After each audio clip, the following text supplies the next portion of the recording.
Um bom dia para a senhora, um bom dia para o senhor. Tudo bem com vocês aí de todo o nosso interior paulista? Sejam bem-vindos ao programa mais gostoso do interior paulista. Olha só, hoje a gente vai ter duas receitas bem interessantes, todo mundo aqui feliz e contente. Hoje teremos ossobuco. Vou fazer para a senhora um ossobuco gostoso, saboroso, suculento, desmanchando os pedacinhos de carne. Também vou fazer para acompanhar esse ossobuco um purê de mandioquinha com banana frita, gente, ó. Fica dos deuses. Eu pego a banana, fatio ela bem fininha, dou aquela fritadinha na banana, o negócio fica nota 10. E também teremos hoje uma receita de um bolo bastante saudável, um bolo de granola, um bolo simples, fácil e que com certeza você vai gostar bastante aí de fazer na sua casa. Duas receitas bem legais. Também iremos conversar hoje sobre um negócio bastante interessante, sobre a sua declaração do imposto de renda. E aí, tá pronto para encarar o leão? Tá pronto? A gente vai tirar algumas dúvidas para você que tem aí em casa, você que ainda não fez a sua declaração, já vou falando logo, não deixe para a última hora, né? Faça antecipadamente. Brasileiro não gosta bem de fazer lá na última hora, no último instante, gosta de emoções fortes. A gente vai conversar um pouquinho sobre isso. Se você tiver suas dúvidas, ligue pra gente através do telefone que vai passar aí para você agora. Qual que é, meu filho? 1821018521. Esse é o número do nosso Ligue Band Gourmet e participe aqui com a gente, tá bom? Vamos dar uma olhada agora na receita do ossobuco. Então, por favor, queridos, receita do ossobuco. Pode ligar o ar-condicionado aqui que daqui a pouco eu tô suando aqui.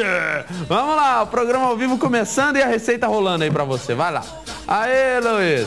2 quilos de ossobuco, 2 caldos de carne, sal a gosto, pimenta do reino, 1 xícara de chá de farinha de trigo, 1 colher de sopa de 4 colheres de sopa de óleo, 2 cebolas, 1 talo de salsão, 2 folhas de louro, 2 ramos de alecrim, 3 tomates, 1 xícara de vinho tinto seco, 1 cenoura, alho poró e solamento. Estamos aqui, beleza. Vamos começar então aqui com a receita que é a seguinte, ó.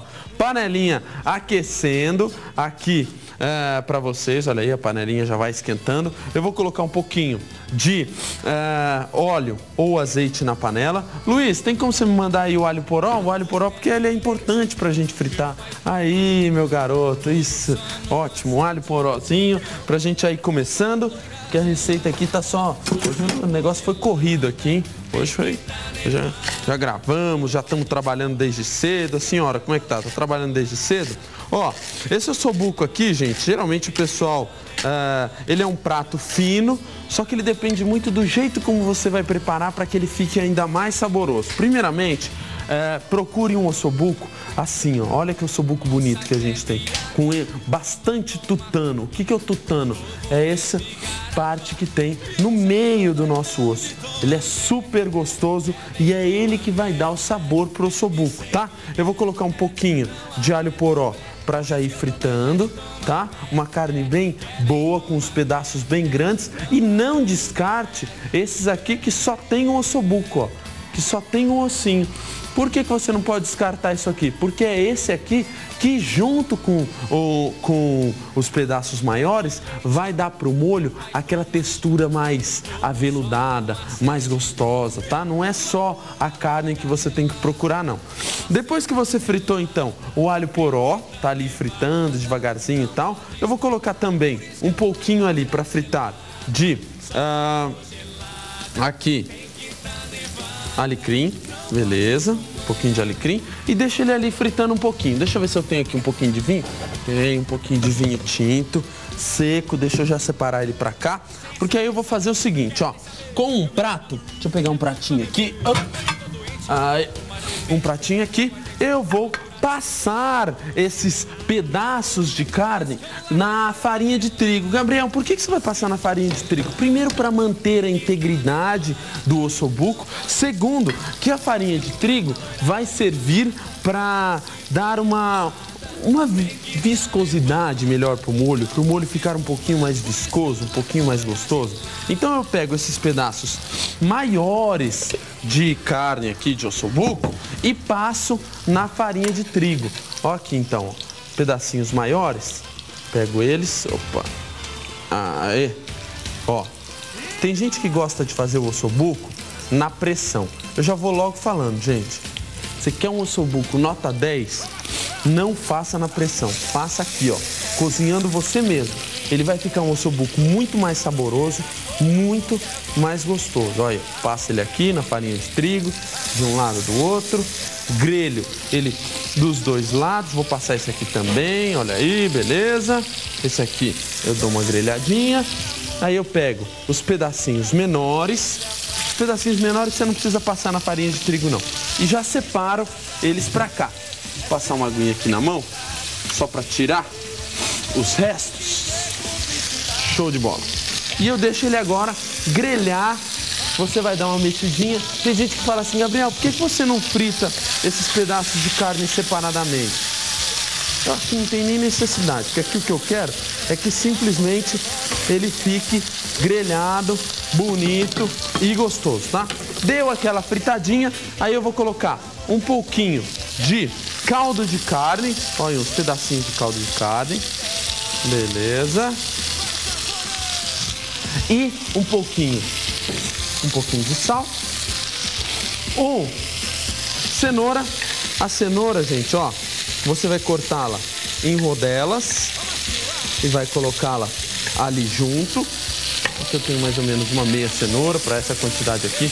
Tá vendo que eu tô fazendo uma receita um pouco menor.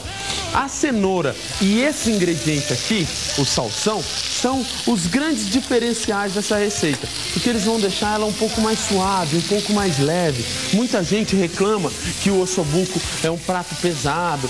Ele é um prato pesado desde que você não trabalhe da forma correta, da forma como você tem que fazer. Então a gente vai colocar um pouquinho de salsão, ó, picadinho assim. Procure sempre cortar os legumes. Até aqui tem um jeito especial, ó. Se você corta os legumes de forma não muito correta, não muito igual, o que vai acontecer? Eles vão cozinhar de forma diferente. Eu vou colocar o vinho tinto aqui, ó. Aê! Uma boa quantidade de vinho tinto. Lindo, gostoso. Já vou pegar um pouquinho d'água aqui, ó. Vou usar até o restinho desse vinho aqui e não vou perder nada, nada, nada, nada. Vou colocar um pouquinho d'água aqui até cobrir a nossa carne e vou deixando ela cozinhar vagarosamente, devagar, nesse vinho e também nessa água com o caldo de carne. Essa mistura que faz com que o nosso ossobuco fique um ossobuco diferenciado. Às vezes o pessoal faz o ossobuco em casa, não coloca, por exemplo, um ingrediente como o salsão. Ele não vai ficar um ossobuco tão joia quanto os outros, porque o salsão ele é extremamente importante. É ele que vai dar o toque suave, é ele que vai deixar ele mais leve. Eu vou pegar aqui, então, um pouquinho de tomate, corto os tomates em 4, ó. Vou colocar os tomatinhos aqui, mais esse aqui. E depois que você separou os tomates, por que o tomate, Gabriel? O tomate, assim como você quando faz o feijão, lembra que eu já dei a dica? Quando você fizer o feijão, coloque um tomate picadinho. O tomate, gente, ele dá um toque muito bom para as coisas que tem molho, porque ele vai se despedaçando assim e ele vai ficando super firmeza. Coloco umas 2 folhinhas de louro, mais um caldinho. Mais meio, vou colocar só meio aqui, porque eu não vou colocar 2 não, senão vai ficar forte demais. Mais meio caldinho de carne e agora vem o grande segredo. A hora que ele começou a ferver assim, ó, eu vou colocar mais um pouquinho da água, vou cobrir com a água, tá? E vou deixar isso aqui ferver por pelo menos de 40 minutos até 2 horas. Assim, ó, devagar, tranquilo. Ele vai cozinhando com fogo não tão alto. O que vai acontecer? As fibras da carne vão amolecendo. Se você faz ela na pressão, o que acontece? As fibras meio que se destroem e isso não fica tão legal. Beleza? Então aqui já está praticamente no esquema. Eu vou deixar ele cozinhando aqui devagarzinho até ele chegar no ponto.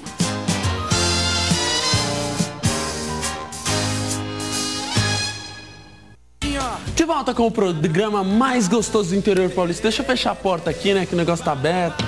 Esse Gabriel Areda tem um problema com portas, entendeu? Eu sempre acabo largando as portas abertas.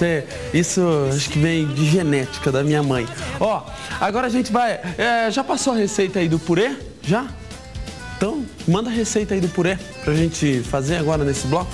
Purê de mandioquinha e banana. Você vai precisar de 300 gramas de mandioquinha, leite, queijo parmesão, manteiga, aí, uma banana, óleo para fritar. E aí você me pergunta assim, Gabriel, mas combina banana com purê? Combina, meu filho. Fica bom pra dedéu, fica muito gostoso. Ó, aqui tá o meu ossobuco cozinhando devagarzinho, tal. Olha aí que bonito que ele fica. O que você tem que cozinhar devagarzinho para que aquele caldinho que tem no meio, ou seja, o tutano do osso, ele vá saindo e vá deixando esse molho ainda mais gostoso e ainda mais untuoso. Agora a gente vai dar uma olhada no que o seu Tião tem para ensinar pra gente para uma vida mais longeva, aí com mais saúde. Vamos lá, seu Tião!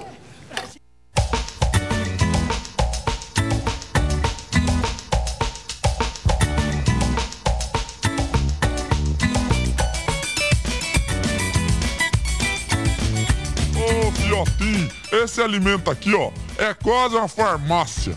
O limão. Ele ajuda a perder barriga de polenta, eu tô precisando, né? Olha, tô com uma barriguinha, emagrecendo, né? E ele reduz o colesterol e controla a ansiedade e bota o nego pra cima, tirando aquele desânimo, né? Além de tudo, combate o pior inimigo, o meu pior inimigo, que é esse aqui, ó, os tardos radical livre, que deixa a gente mais velho e parecendo mais velho. Além disso, ele ainda combate a gripe por ter muita vitamina C e ter propriedade antibacteriana. O limão pode ser consumido de várias formas e pode ser feito suco, chá, né? Agora, todas essas formas só faz você ter várias opções para você poder tomar ele todo dia. Agora, quer muito mais do limão na sua vida? Faz o seguinte, quer mais qualidade mesmo? Procure aqueles que são orgânicos, porque eles são muito mais saudáveis.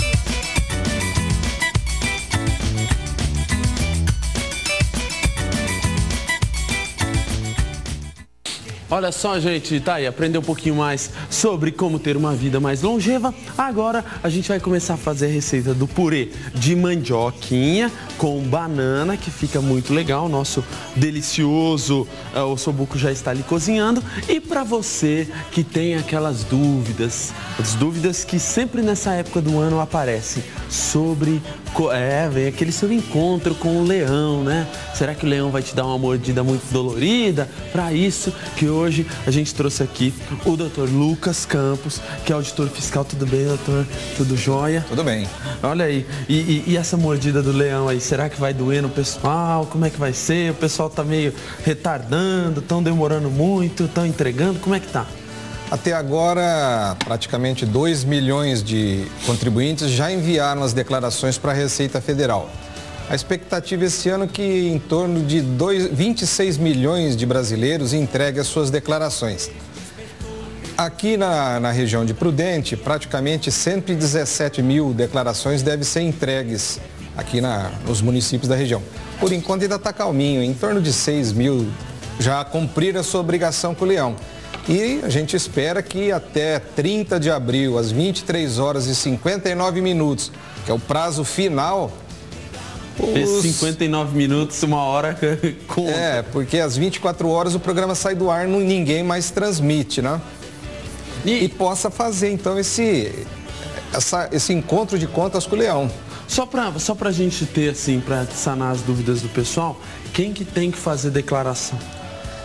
Princípio, quem recebeu no ano passado acima de R$ 23.499, teve rendimentos não tributáveis acima de R$ 40 mil, ou em 31 de dezembro teve bens... O que é rendimento não tributável? Caderneta de poupança, algumas aplicações financeiras que não tem imposto, né? E teve bens acima de R$ 300 mil. Mesmo que não tenha imposto para pagar, tem que apresentar a declaração, a famosa declaração de ajuste anual, é para verificar se teve algum imposto a pagar, se foi pago a mais, se foi pago a mais a Receita vai devolver, se foi pago a menos o contribuinte vai pagar. E, então aquela pessoa que às vezes tem... Mas e se, por exemplo, a pessoa ela tem uma casa, vamos dizer assim, você falou que a pessoa que tem um imóvel, ela tem que... Um imóvel ou bens, né? A pessoa ela tem uma casa e essa casa hoje ela vale mais do que 300 mil reais. Mas quando a pessoa comprou, ela valia, sei lá, 50 mil reais. Ela tem que declarar o seu imposto de renda ou não? Não, na verdade é no valor do momento da compra. Tá? A valorização patrimonial ela não deve ser lançada na declaração. Por quê? Vai aparecer uma diferença de patrimônio que não teve fonte, né? Então é chamado aumento de renda sem comprovação. Então só deve corrigir o valor do imóvel no momento da venda. Ah, eu vou vender um imóvel, eu paguei 50 há 10 anos atrás. Tem um programa na Receita que faz essa atualização, verifica no momento da venda qual é a diferença, se tem imposto a pagar, se está dispensado. Às vezes teve gente que comprou imóveis quando ainda era cruzeiro, cruzado. A última correção admitida, ela ocorreu em 1995, já era real. Então, não deve fazer essa correção no preenchimento da declaração, deve aguardar e manter o valor pelo valor da venda, o valor que foi declarado anteriormente. Entendi. Olha só, gente, eu vou pegar aqui, estou fritando um pouquinho de cebola, tá? Depois aqui, nessa outra panela, eu tenho óleo em que eu vou fritar a banana. A banana eu vou fritar, gente, você pega uma banana que seja um pouquinho mais verde e você vai tirar uns pedacinhos fininhos dela para fritar ali, para que ela fique como se fossem chips de banana, para que ela fique bem gostosa e bem bonita. Agora então, aquela pessoa que começou a renda dela anual, mas é individual, que é 23.499. Se for 20, porque se for 24 já tem que pagar. Já tá obrigado. Não importa que é um centavo, mas tá ali dentro. Porque o brasileiro tem cheio desses negocinhos, não tem do jeitinho. Agora, isso é individual ou, por exemplo, numa casa que tenha 4 pessoas e só eu trabalho? Isso aí é divisível? Como é que funciona? É o rendimento do declarante. Se ele tem dependentes e vai declarar, ele tem que lançar, então, o rendimento dos outros dependentes. Ah, o pai trabalha, recebeu 24 mil reais. A mãe trabalha, recebeu 12 mil reais. 12 mil reais não é obrigado a entregar. Mas se entrar como dependente, tem que somar. Então ela tem que entregar. Não, ela pode não entregar e pode constar como dependente. Como dependente, ela vai ter que incluir, o declarante vai ter que relacionar esses valores, independente do valor. Se for R$1.000, se for R$500, o rendimento do dependente também deve ser declarado. É uma das coisas que está causando encaminhar para a malha fina exatamente isso. O dependente está na declaração, mas o rendimento dele não está. Por quê? O dependente ele tem um abatimento para o declarante de R$1.900, que abate para diminuir da base de cálculo para recolher o imposto. Isso no anual? Tudo anual. Então, ele tem que, para poder utilizar esses descontos, esses abatimentos, então, por dependente também pode abater até R$3.000, despesas de escola, tá? Que é pagamento para primeiro grau, segundo grau, ou faculdade, ou curso técnico, né? Cursos livres, escola de inglês, de natação, de judô, de futebol, não pode lançar. Se lançar, vai receber um aviso, a Receita falando, olha, tem um problema de preenchimento, tem que excluir, você tem que apresentar uma declaração retificando, tirando essa informação, porque ela não pode ser lançada. Então, para ter direito a esses abatimentos, tem que lançar o valor do rendimento. Quais são os abatimentos aceitos? Gente, como a banana já vai ficando fritinha, bonitinha, eu vou tirar ela dali para já separar ela para depois eu colocar no meu purê. Quais são os abatimentos que são aceitos pela Receita Federal? Bom, despesa com educação, que vai até R$3.091 esse ano. Despesa com dependente que foi para R$1.974.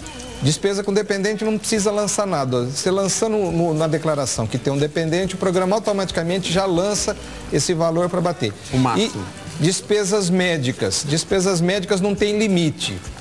Então, você pode lançar o valor que você gastou com despesas médicas, porém, despesa médica precisa de comprovação. Pode, dependendo do valor, da quantidade de volume, a Receita pode chamar para malha fina para provar que gastou aquilo ali. Médico, dentista, hospitais, nutricionista não é admitido. Então, quem tem tratamento com nutricionista, acompanhamento, não pode jogar nutricionista porque ela não é considerada despesa médica. Isso é um erro comum, então é bom lembrar sempre que nutricionista está fora. E gastos com plano de saúde? Plano de saúde também é admitido. Então, e se, por exemplo, no caso, eu digo pela minha, gente, tirei aqui a banana, vou tirar ela para cá. Por exemplo, se você você já é uma pessoa mais velha e tem o seu pai, por exemplo. Seu pai depende de você e você paga o plano de saúde dele. Você pode deduzir esse plano. Por exemplo, seu pai só depende do plano de saúde. Você pode deduzir o plano de saúde do seu pai junto com as suas coisas ou não? Só se ele for lançado como dependente. Então, as despesas médicas, tanto do declarante como dos dependentes, pode ser lançado. Agora, pais, tem um detalhe. O pai pode ser dependente desde que ele não receba mais que R$19 mil.